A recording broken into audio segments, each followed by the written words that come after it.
He was dating that annoying girl for a while. It's like, you know that the VOD now starts with you talking about Ron Weasley and annoying girls. yeah, that girl was annoying. Let's be honest. Yeah. Even that Hermione girl, she's a nerdy girl. Got it all stuck up. I can picture everyone just tuning into the VOD and like, what? What on earth is he talking about? Well, we're going to reveal the mystery in a second. First of all, let's introduce our players. Top left of the map, we have in red our Zerg with the 1-0 lead in the series here at the GSL today. It is BBoongBBoong. Starting for Team MJ, aka Team Major. And no, we're not talking about the Mexican player. Bottom right, we have his opponent on Belcher Vestige. And this is MVP's Dream. Terran player in blue.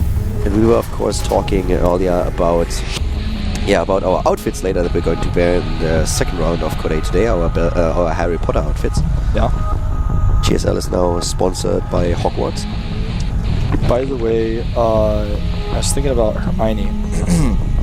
I thought about her a lot, believe me. I am sure you certainly did, but I'm thinking about this, and if she uses this time turner to go to two classes during the day at 2 different times, then it doesn't seem possible.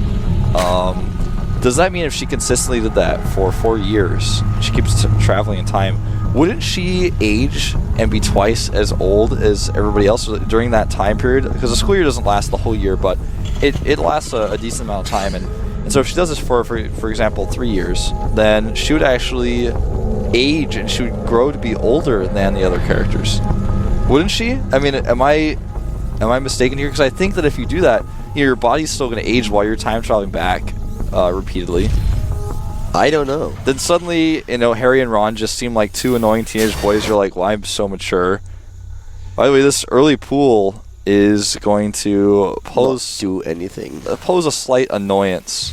Yeah, but not more than a slight annoyance, and that's the small problem that we have here for BBoongBBoong, because how Dream executed this is actually one of the styles that I really like a lot when you go for an expand, that you block the front with your command center and with the barracks. And he even gets the gas now. But this means that the Zerglings don't have any chance of getting into the All he has to do is halt on his SCV. Well, he has to... Okay, now he has to rebuild it again. He's going to have to repair that depot as well, though. I thought he was going to halt when the SCV is building the command center and sending the other one. Now he's going to repair it. He's actually a lot more distracted than I thought he would be, but in the end, it's not going to accumulate to a lot, as you can now see. His problem really is that the expansion is now so much later for BBoongBBoong. Of course, Dream is losing a bit of mining time and also has to repair, which costs some money. But that early pool, was it really worth it? I actually do not think so. 18 to 18 harvesters now and the double orbital ready, whereas the expansion for BBoongBBoong is just now halfway done. I'm not quite sure if that was a good trade. I'm thinking about all sorts of questions now. I can answer one of your questions. I got a tweet you as well from SE2 Bright. According to the dictionary, a vestige is a trace of something disappearing or that no longer exists. Oh, okay. That's kind of weird, because I'm pretty sure that this map's going to be in the pool for at least 3 seasons. But it's actually kind of true, because Belcher Beach disappeared. It does not longer exist, and so does Belcher Winter. That's true, man. So this is just the glimpse that we get from the past 2 maps. Yeah, maybe so. Which always lends me to the question, was the map namer actually on some kind of drug? Sure. When he came up with that nickname? I don't know who thought of it, but he probably also didn't know the meaning, I bet. He just thought, oh, that sounds cool. Yeah. Exactly. He was definitely Ninja Knight 625 when he was making his first idea. His best friend asks him, hey, by the way, what does vestige mean? He's like, I have no idea. It sounds pretty cool, doesn't it? He's like, it's where you buy vests, right? The question I was wondering about, another one, is if you look at units lost, should repair costs be in units lost? No. Why? It's not a unit. Well, structures that you lose go into units lost. And so do cancels. If you cancel a depot, you get 25 resources in your units lost. Yeah, but it's units lost or items lost or things lost. It's not like resources lost. If there's resources lost, then yeah. Yeah, I guess that makes sense. Yeah, it's not really a tangible thing. Detective Wolf is not happy with the answer. The units lost tab, it could be a bit more expanded. For example, man, it will be so much better in Heart of the Swarm. Don't worry about it now. What if like it counted the time that you built the structure as lost mining time, and then some of that was calculated as like what if there was a lost mining time tab? You know, for someone who actually confessed that he sucks at math, you are thinking an awful lot about these things. Yeah, I want somebody to do all these maths for me so I can just be like, wow, did you see that? Look at that number. We will have that in Heart of the Swarm with the user AI. Look at those Hellions. I really like how BBoongBBoong is setting up his defense here, though. Yeah. Against all these Hellions, he's actually immediately able to repel them. But the micro is so good. Yeah, it ended up being pretty even, but you're right. At least he didn't get into harm's way. The Spire started with a ton of Zerglings. Looks like he wants to be really aggressive with Ling Muta off of 2-base. What we have seen so far is just this it's 2-base play for BBoongBBoong now into the Muta attack, and on the other hand, Dream here goes for this 3rd base. You've seen it earlier on the screen, and well, with the 3rd base right now, of course, he doesn't have it yet, but he has in the main base his orbital, so he can go for the triple SCV and also the mules, which is really important, gives him a bit of the edge. Yeah, he's got this cool extra place to mine from the roll. Yeah, so he gets a slight better efficiency with that. Exactly. And, well, the one thing that I find really interesting is that he plays this pretty safe with a bunker also on the high ground, but on the low ground there is not a lot to defend. And there are also no turrets or anything like that. We have BBoongBBoong now with this idea, okay, I go for 2 bases, I can attack up, I go for the Spire, and then when I push out or when I get my Spire, I take the 3rd base. So he tries to get the map control now with all those links, tries in a bit of a timing here, runs in, very live style what he does. Yeah. It's one of those timings that live really love to hit, but there's a little bit too much already for Dream. And now we have the Mutalisk in just a few seconds, and his 3rd base is nearly completed. It's getting closer to being done, and how well the Mutalisks do, I feel, is really going to be... It's going to be dependent on how at home or not Dream is. If he's at home, he should be totally fine. He's got Stem, he can just run his Marines around and stem them because he's got Medivacs as well. But if he's out on the map for any reason, then he's going to be in a lot of trouble. He's starting 1 missile turret right now, but that's not going to be enough. He's going to need a little bit more than that. 6 Mutalisks and the +1 attack upgrade. That's all that he can afford with the gas now. Has enough to start a few additional ones if need be, but he wants also a few Banelings here. Yeah, just to be safe. Starts just 1 more Muta. He's trying to have that balance, exactly like you said, safe. There are the Banelings. 4 immediately. He's like, okay, just in case I need a couple of Banelings. If he comes in here with too much, I need to be ready. I can't rely on Mutalisks on alone. I need something against the Marines. Yep. Mutalisks do not want to fight those Marines straight up. That's one of the problems that we had a lot in the recent past, that if you have like a battle between the Terran and a Zerg, and the Zerg player decides to go for Mutalisk, that they just sometimes screw a little bit up with their micro on the Mutalisk, and if they fly over Marines just once or engage in a battle, then like it might be over. Yeah, like this, but... Oh wow, he reacted perfectly though. BBoongBBoong is definitely on top of his game here. That was close. I thought we might see exactly that. Yeah. And this Marine Force is going to be enough to actually push these things back. If he gets another Medivac in here, though, actually he only has 1 Medivac, so... Uh-oh, the Banelings, those 4 Banelings, not anymore on the defensive, but on the attack. Nom nom nom nom nom nom nom. That was not a good trade at all. That was even worse. Yeah, I'd say so. I don't even know what... I don't even think he hit anything at all. Maybe he like got the Commander a little bit wet, but... Commander is going to ask an SCV to scrub that off later. If a Command Center could talk. You know that Planetary from the Carbot probably can talk. I still wait for a Carbot video where they use a vacuum cleaner to take the creep away. Or for Heart of the Swarm unit where you have a Terran vacuum cleaner that can make sure that there's no creep anymore. The Mule Man could do that. You just give it an upgrade and you can research out the army. Yeah, I would like that. Research and upgrade for the mules, then you drop the mules on creep and you can clean creep. Yeah. The vacuum cleaner upgrade. Exactly. They'd have to call it with a cooler name than that. But... what's the name in the Big Bang Theory for the toilet that Howard builds in space? The something something disposal unit? I don't know, man. That's not my favorite show. That gas building, that gas carrying SCV has to make a turret. That's a little bit of gas Dream cannot spend right now. both of them are still on the same supply. This is once again a really close game. This is very similar. Back and forth. Yeah, very similar to what we've seen on Entombed Valley. Even though I felt that on Entombed Valley, BoongBoong was always the one in control of the game, even when Dream started to drop. Yeah, there's a very aggressive sensor tower here, by the way, which I really like, because it actually covers the edge of the watchtower. It also lets him know if any attack is coming not only to his third base, but also his natural. It's a little bit exposed, a little bit out there, so if BoongBoong actually just goes and snipes it, that could be a problem, but the way he put it next to terrain, it could only really be sniped by Mutalisk. Any other Zergling that tries to attack, or a melee unit like an Ultralisk, will actually have to walk all the way around this cliff before it can actually get to the tower. The Mutalisk count is actually getting intense here, and more queens are being built. He wants to go up to like 10 queens again. We have him now with 5, another 2, plus 1 armor also on the tap for the Mutalisk. That will help him a lot. The attack upgrade is done already, of course. 4th base also coming up for him. BoongBoong not going into the infestation pit and therefore the hive tech later on just yet. But here we have it. Yep. There we go. Just added it. You guys saw it. And Mutalisk trying to find an opening. There's so many of them, like you said. He went up to 17, I believe it is. Yeah, 17 Mutalisks in total. He's making 29 banelings. Looks like he wants to be a little bit aggressive at third base, but if he just attacks through that sensor tower, he's going to see it. But if he doesn't attack through the sensor tower, there's no angle he can take. He's going to go into the main base here with the Mutas. Yeah, at least he wants to, but there are so many missile turrets. On the other hand, with 17 Mutalisks, you don't have to be afraid of 2 missile turrets. He found a drop. I think that's why he turned around. Yeah. He's going to kill that drop easily with no losses. You guys didn't see it, but that drop was shut down. Immediately, no chance, but there's another one that he didn't see. On the left side of the map, in the main base, but, well, those Zerglings are more than enough to deal with it.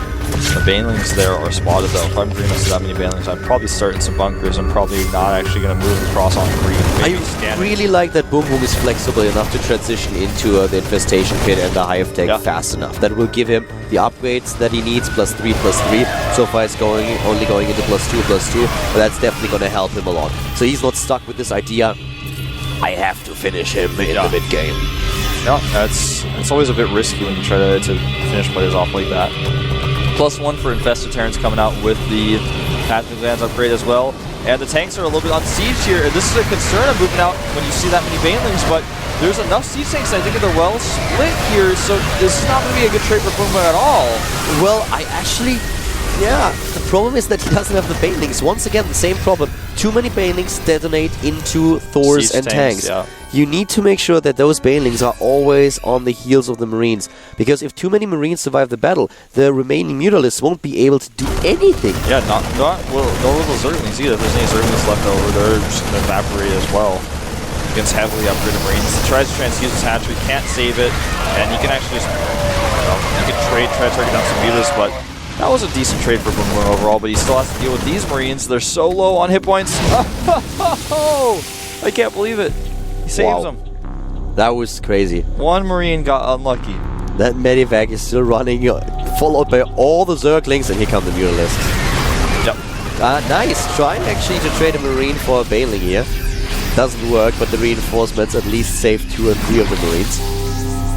The Infestors are now soon to be in the game. 22 Banelings are being brought into the match for BoongBoong. He needs to turtle a little bit and make sure he gets another hatchery up, because he can't stay on 3 base forever against the 3 base Terran, who's also making a 4th command center in the middle of the map. He's getting the 4th again at the right side, so... Yeah. He's getting it, but he's got to make sure he can hold it. He should be able to with the Infestors out now, especially with their positioning. The Dream is just pushing more aggressively onto the map and forces the creep back, and he does a really good job at that. So now we're going into the space again where he tries to move in. Those siege tanks, great job against those Banelings. There are just a lot of them. And once again, no Baneling hit. A beautiful fungal that pins them to the ground. And if one Baneling connects here, they are dead. But exactly. If he had actually just hit with the Baneling there instead of just... He fumbled everything perfectly. All he had to do is right-click on the Marine group, and he didn't do it. Now he's going to lose his hatchery again, and probably the game, because Dream has too much. He's got the momentum here. BoongBoong's not going to be able to get Broodlords out. There's the cancel on the hatch. That's just going to be production wave after wave for Dream, and he will send them over to his opponent's base, and this is something that BoongBoong will not really be able to contest. He's trying to go into Broodlords, and that might buy him some time. But I'm not sure if that will really win him the game, because he does not have a 4th base, and there is a 4th already for Dream. Even on even bases against the Terran player in this late game scenario, it's pretty uncomfortable for you. Yep. This is very uncomfortable at this point. BoongBoong needs to figure out how to get that 4th base up. If he could just connect his banelings, you know, we talked about several times, but it cannot be stressed enough. That looks like his own Watchtower that Siege Tank is occupying, but he actually is just occupying flag. You don't get any points for that. No points, no vision, but you do look kind of cool. Yeah. And he's trying to move forward here. BoongBoong is slowing him down a little bit with these Mutalisks. Dream is playing this too well this game. He's going into double starport now. He's already double producing the Vikings in the one starport equipped with the reactor. The bank for him is awesome, especially the gas 2000. And he has this 4th at the left, which is now scouted by BoongBoong. But this is... I don't think that BoongBoong can do anything here. Dream is just playing really, really well in this game. He just has to hope for a mistake or some excellent follows where the banelings actually do connect. Or maybe catching the Siege Tanks off guard. Maybe going for a Mutalisk run by that does a lot of damage. He's got to do something like this because, straight up, like you said, there's no way. There's a drop in the main, by the way, that's going to be pretty devastating. He actually gets a spawning pool. Yeah, he kills the spawning pool in the main base, and the Marines are now on 3-3. They have all the upgrades that they need. Finally being cleared up here, but the spawning pool is down, which is of course really annoying. And just looking at this, Dream with... The thing is, he covers all his bases now. He's getting the upgrades that he needs, that he's missing. He's getting additional expansions, additional command centers just for the late game, that he can even trade SCVs for mules. Everything. Production that he just built so that he can transition to whatever he needs to have in order to face his opponent. BoongBoong is just running a little bit out of options here. He started with a strong game, but it's not like... I feel like he's running out of options, running out of ideas. Yeah, exactly. 2 Ravens again, just like last game, coming out for Dream. Wants to get those Ravens in the mix to add point defense drones to help out. He's getting Corvid reacted this time, indicating that he wants to go into more heavy for the Ravens. You know, BoongBoong has had some time now to get that base up to the right side, but now it's being dropped again. A drop at the right side of the map, and another drop aiming for the main base, but the drop at the right side draws all the units now to the expansion. This hive is as good as gone. Yeah, sorry guys that we haven't seen it on camera, but it was shut down by now. The problem is though that BoongBoong is completely out of position. Yep, he's actually going to go for the Greater Spire from the high ground. And you guys are seeing a minuscule battle in the middle of the map, but the Greater Spire being taken out is much more important here. He's got the high ground position, so the banelings can't even really come in here. He does finally clean this off. What about the Hive though? The Hive is on a half HP now, won't die. He will be able to save the Hive, but the Greater Spire being dead is definitely a big problem. He has to remake the Spire first. Vikings actually coming to fight the Mutalisks. Yeah, usually I would say Vikings against Mutalisks are a horrible idea, but in this scenario it actually works. Support, yeah. Yeah, and he's trying to get the Spire now, and guess what? The Hive. The Hive is gone. Yep. Therefore, no Broodlords. And the Mutalisks are actually going to chase down the Vikings and limit their count, so it makes it a little bit more difficult to fight against the Broodlords. The Broodlord count is starting to get really scary. It looks like he has 11 out on the map. That's even taking a risk with 11 here, but the supply alone, it's like 160 against 200. What do you do if you are BoongBoong? Do you really try to fight and engage here? Your opponent still has 4 bases, is preparing the next few, has a 5th in the middle of the map now coming up. Even with the 3-3 upgrade now nearly completed for BoongBoong, this is going to be so tough for him to deal with. BoongBoong is hanging on hard, though. I gotta say, most Zerg players would have just fallen over and dropped dead at this point, but he is really hanging in there, and I gotta say, I'm really impressed with it. His Spire is almost redone, but he has to start a lair before he can even start a Hive. We had another drop at the right side of the map at the expansion, not doing too much damage. Was shut down early by the forces of BoongBoong. And yeah, he's really holding on, but he's running out of money if you compare his bank to the bank of Dream. And he has to restart Lair, which is like ridiculous. Oh, here comes the point defense drones, rather secret missiles. He doesn't actually get a ton of damage done with them though. Broodlords that die here will not be able to be replaced. No Hive Tech, no Greater Spire. And this is BoongBoong's Dreams going to, well, it seems more like a nightmare right now, but BoongBoong is actually holding strong with some good transfuses. Yeah, he's holding strong, but these waves of production that we have for Dream, that will take him down if BoongBoong is not able to use momentum, and that's not gonna work. Not on the map of this size. He doesn't have enough army. You're so right. And Dream can easily remax. He's got the Defender's Advantage. He's got the bank. He's just gonna make use of it. And BoongBoong can't really make anything work at this point. He's running out of money. He's actually about to be out of places to mine. Yeah. And you can really see on the production tab, there are 12 to 14 Marines built each cycle. We have Ravens, we have tanks, Vikings. He realizes that he can even get more barracks and still be fine. That's something he realizes he probably wants, because when it comes to remaxing, his opponent can do it a little bit faster. If he has the money, he takes a little bit longer, but he's got the bank, he wants to spend it. He actually spent his bank, I can't believe it. That went down to 0 minerals there for a second. Uh-oh. I actually think he queued up on those barracks that he has. Yeah, I think you're probably right. That makes more sense than anything else, because it doesn't seem like his production is getting out of control.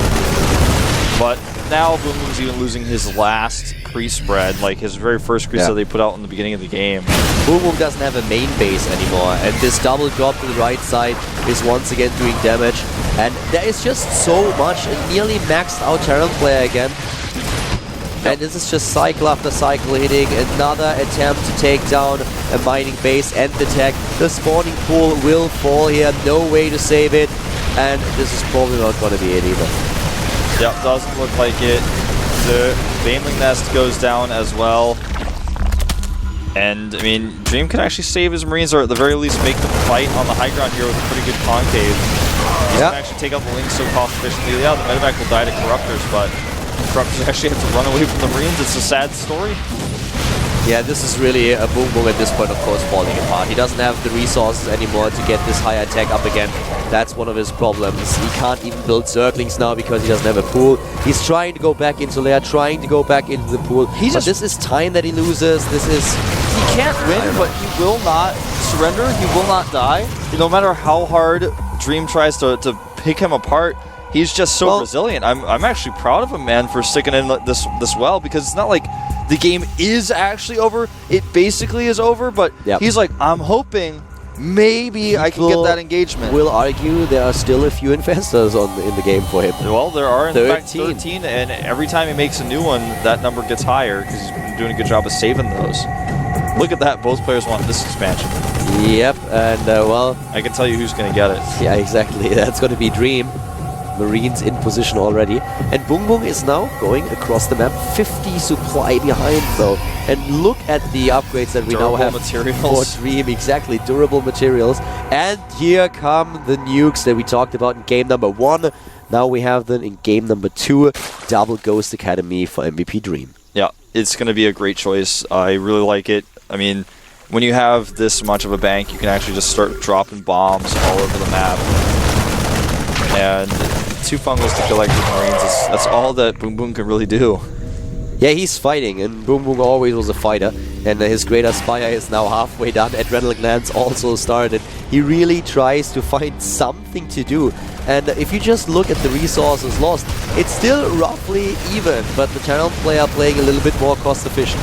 And now here comes this attack. That's the timing that he tries to use, but here come the Ravens with the Seeker missiles. Here we go! Targets down to investors. No, actually goes for the Corruptors instead, and he's gonna get all. Wow. Seeker missiles against the Infestors. The Fungals were too late to stop them, and really well done. 60 supply left for BoongBoong, 190 for Dream. GG. He saw the manor scans, and he was like, well, I can't hold on any longer. I really give up. Yeah, ties this series up here. And now we have a 1-1 situation in game number 2 today at GSL. CDT with BoongBoong against Dream. Game number 3 now coming up next. Yep. To decide who's gonna advance to the 3rd round of Korea, who gets the shot at Goddess. Who's it gonna be, man? This is a pretty cool series so far. Dream looking really good on the bigger map. Yeah, Dream looked really good on this map. I have to say that this was much better than what he showed us on Entombed Valley, where BoongBoong kind of dominated the pace of the game. So a really nice game that we just saw. And the final map is, in fact, going to be it's going to be a Whirlwind. So a really, really big map coming up here. And that's going to be 2 big maps back to back. And I think that Dream's style actually suits him better for a bigger map. Do you know what I just realized? I'm getting cold feet. I'm actually a little bit cold myself. I was going to tell you this earlier, but it's actually really cold in here, man. In Korea, we mentioned this, it sounded a little bit like a broken record, but in Korea it's really freezing now. The thing is, we came into the studio and we're like, oh, thank God, at least in the studio there's heating. But I've been sitting here for like an hour now, or 1.5, and my feet are freezing. Yeah, my feet are a little bit cold too. And that's not too good when you're already sick, so I really need to buy new shoes here. Yeah. You know, I'm wearing my socks that have wolves on them, but I actually brought warmer socks, and I decided to wear the wolf socks because I was like, you know what, these are lucky socks. I just bought them in China, but maybe I should. I have other socks in my backpack. Maybe I should change because my feet are a little bit cold too. I'm definitely not equipped for this weather in Korea. Not at all. I'm thinking about getting 2 hot packs now and putting them into my shoes. Ooh, that sounds really nice, actually. That's a sick idea, huh? Yeah, I wouldn't even put on my shoes. I just put my feet on top of the hot pack with my socks. Just put the 2 hot packs on the floor and put my feet on top of them. That's also a way you could do it. I like that. We're going to do some experiments in the next 5-minute break. Yeah, in the next break, we're going to find new ways. We are going to revolutionize the way you use hot packs. Yeah, people are eventually going to make hot packs for the inside soles of your shoes. Yeah, and they should. Well, we are loading up Whirlwind now. Game number 3, BBoongBBoong against Dream here at the GSL Code A. Round 2, day 1-1. You need to have hot packs for that. I have really sexy feet and they need to be warm. Sexy feet need to be warm, man. They don't need to be cold. They're sexy. Of course they need to be warm. Exactly.